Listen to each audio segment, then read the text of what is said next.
नमस्कार। आज हम एक ऐसे विषय की गहराई में उतर रहे हैं जो कल्पना को उड़ान देता है। ब्रह्मांड के वो क्षेत्र जो हमारी पृथ्वी के नीचे माने जाते हैं। हमारे पास स्रोत है श्री पराशर जी का विष्णु पुराण, जिसमें 7 पाताल लोकों और उनके आधार का क्या कहेंगे बड़ा अद्भुत वर्णन है।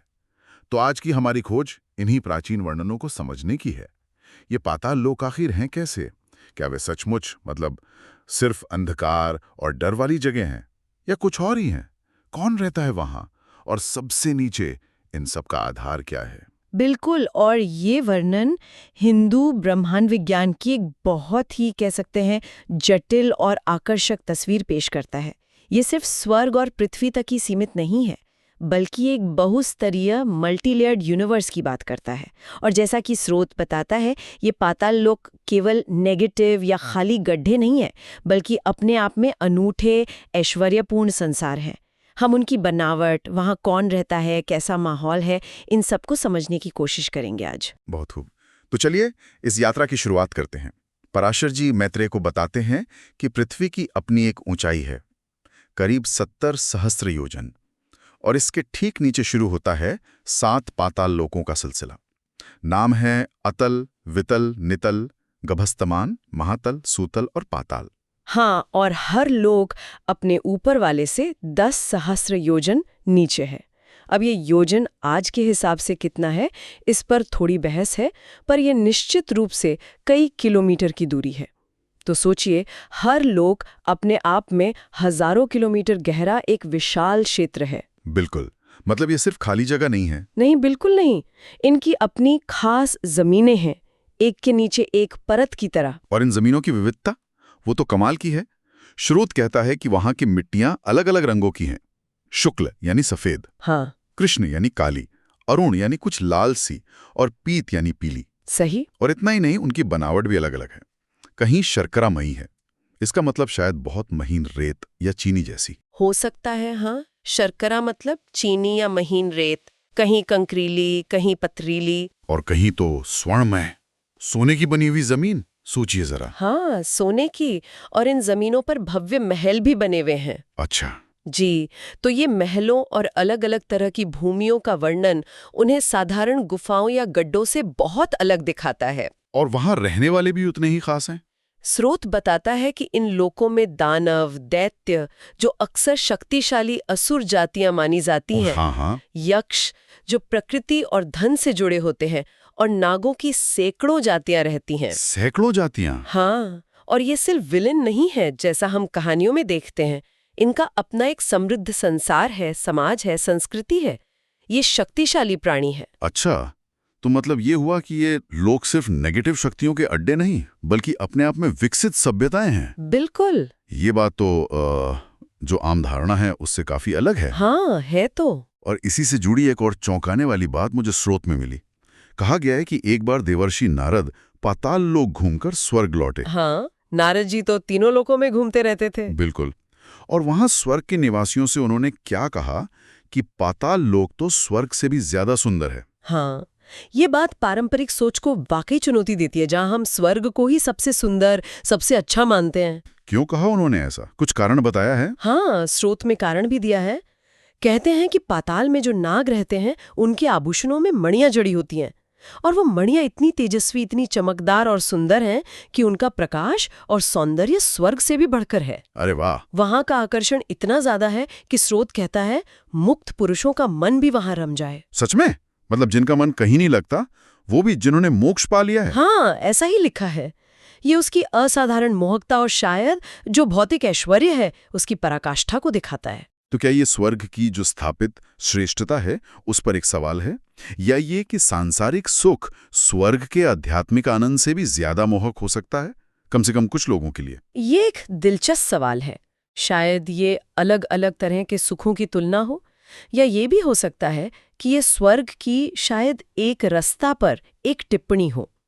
स्रोत खुद इस पर ज्यादा विश्लेषण नहीं करता, लेकिन नारद का ये कहना पाताल के वैभव को तो जबरदस्त तरीके से रेखांकित करता है। हाँ।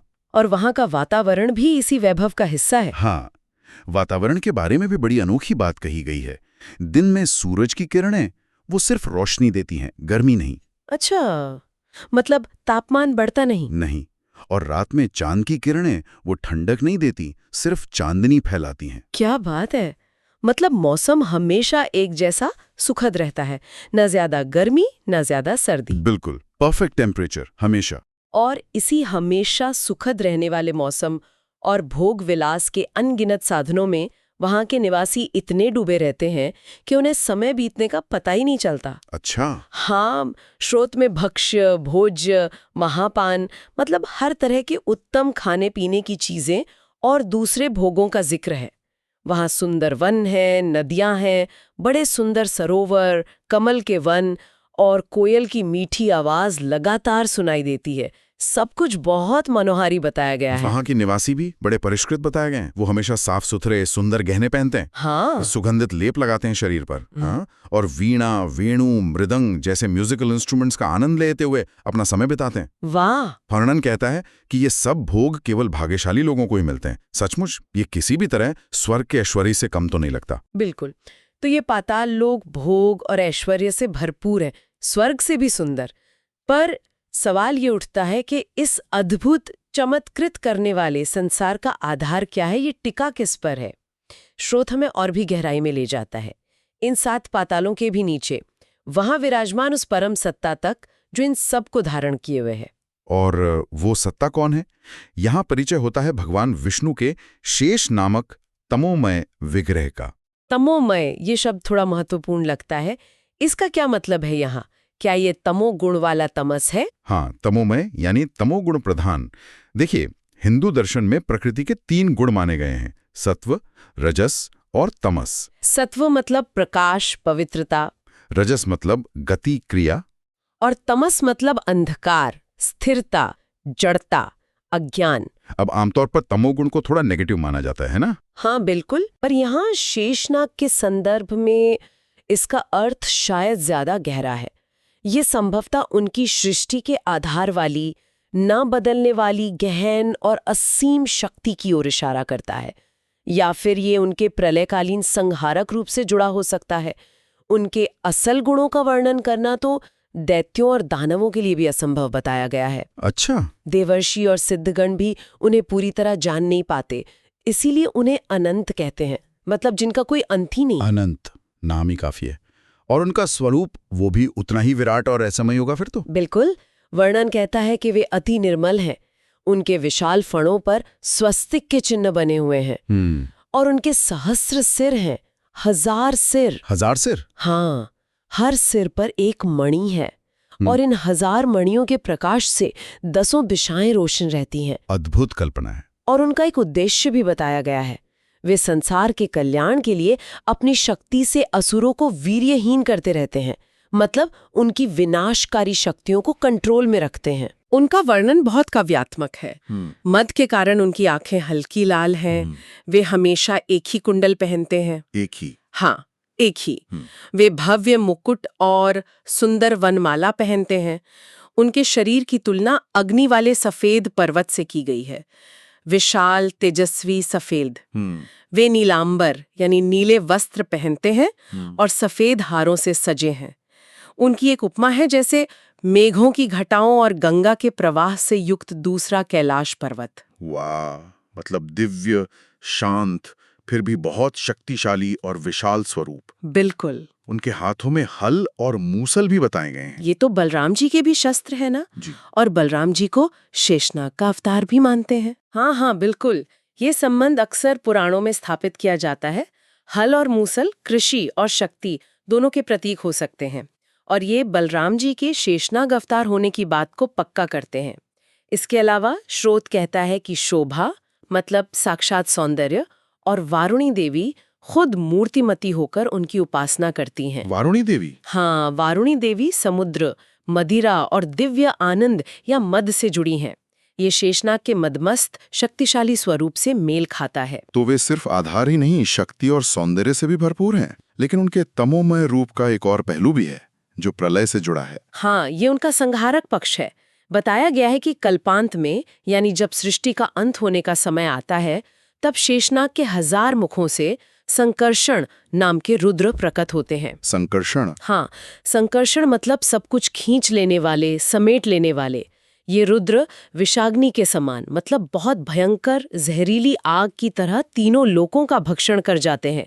पृथ्वी, अंतरिक्ष, स्वर्ग सबका संहार कर देते हैं। बाप रे। तो शेषनाग केवल सृष्टि के आधार ही नहीं, उसके अंत या संहार के भी कारण है। ये उनकी तामसिक शक्ति का प्रकटीकरण है। सृष्टि का आधार भी बिल्कुल। और उसका अंत भी। ये तो बहुत गहरा विरोधाभास लगता है ना? और यही शेष भगवान, जिनकी पूजा सभी देवता करते हैं, पूरी पृथ्वी को अपने सिर पर धारण किए हुए हैं। हाँ, और सिर्फ पृथ्वी को ही नहीं, स्रोत साफ कहता है कि उनका बल, वीर्य, प्रभाव, स्वरूप, तत्व, आकार इतना असीम है कि देवता भी उसे पूरी तरह जान या कह नहीं सकते। समझ से परे। हाँ, ये उनकी अनंत शक्ति और रहस्यमयी प्रकृति को दिखाता है। ये जो हमारा पूरा भूमंडल है, हमारी पूरी पृथ्वी, उनके फणों पर रखी 1000 मणियों की मिलीजुली चमक से अरुण रंग की दिखती है। अरुण रंग की? हाँ, और ऐसे रखी है जैसे कोई फूलों की माला हो। कितनी सुंदर और पोएटिक कल्पना है। वाकई बहुत सुंदर। और उनकी शक्ति का अंदाजा इस बात से भी लगता है कि जब वे मदमस्त होकर, मतलब अपनी असीम शक्ति के नशे में जम्हाई लेते हैं, हाँ, तो समुद्रों और वनों समेत पूरी पृथ्वी हिल जाती है, कांप उठती है। सिर्फ एक जमाई से? हाँ, सिर्फ एक जमाई से पूरी पृथ्वी का हिल जाना, ये उनकी धारण शक्ति की विशालता दिखाता है। बिल्कुल, और इसी कारण, क्योंकि उनके गुणों का कोई अंत नहीं पा सकता, न गंधर्व, न अप्सराएं, न सिद्ध, न किन्नर, न नाग, न चारण, कोई भी नहीं। इसीलिए वे अनंत कहलाते हैं। अनंत, जिनका कोई अंत न हो। हाँ, ये नाम उनके स्वरूप और शक्ति का सार है। उनके आसपास का भी एक सुंदर वर्णन है। कहते हैं, नाग वधुएं उनके विशाल शरीर पर हरी चंदन यानी पीला चंदन लगाती हैं। और वो चंदन उनकी शक्तिशाली सांस की हवा से छूट छूट कर चारों दिशाओं को लगातार सुगंधित करता रहता है। मतलब जहां वे हैं वहां दिव्य सुगंध फैली हुई है। वाओ! और एक अत्यंत रोचक बात जो उन्हें सिर्फ एक फिजिकल आधार होने से परे ले जाती है, वो है उनका ज्ञान से संबंध। ज्ञान से संबंध? वो कैसे? महर्षि गर्ग, जिन्हें ज्योतिष शास्त्र का महान आचार्य माना जाता है। गर्ग संहिता वाले?